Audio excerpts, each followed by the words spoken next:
冇問題，咁問題喺邊度？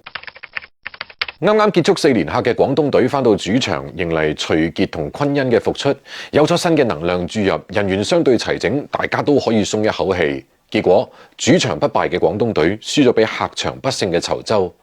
陳家正嘅最後罰球加搶籃板加反超絕殺踩線2分冇問題，然後比約克嘅絕殺3分嘅防守都冇問題。咁問題喺邊度？徐傑嘅復出並唔係成個徐傑嘅復出。佢少有咁樣全場比賽都冇陣地戰運球走底線去做錯位，少有咁樣好少用1-5擋拆，少有咁樣幾乎只係靠遠射嚟到得分。徐傑唯一一次內線得分係快攻1打0。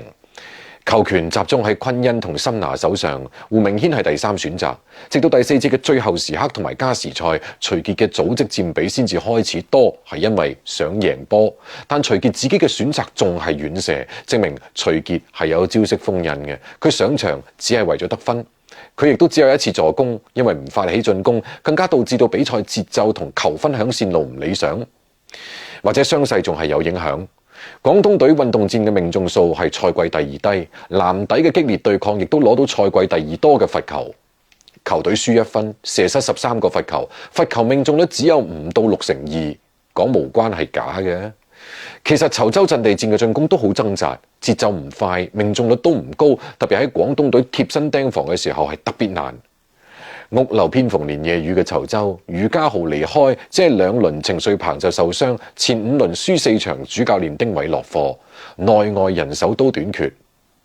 廣東隊主教練杜鋒信奉高位壓迫持球人，干擾對方嘅戰術發起，但稠州嘅戰術佢好似就喺度等緊廣東嘅夾擊去改變自己嘅防守形態，再去尋求內線嘅空間。稠州嘅借力打力做得特別好，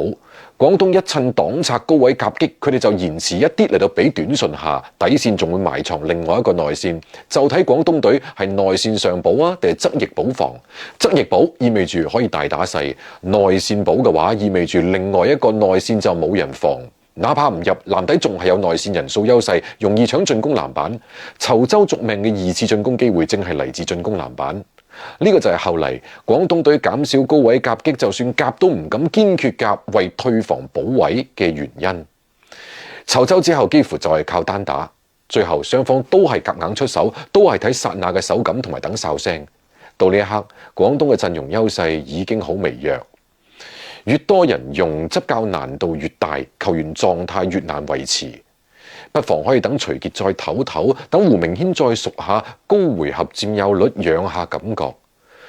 廣東下一場嘅對手係連贏稠州同青島嘅深圳隊，而廣東隊嘅問題唔喺對手，喺自己。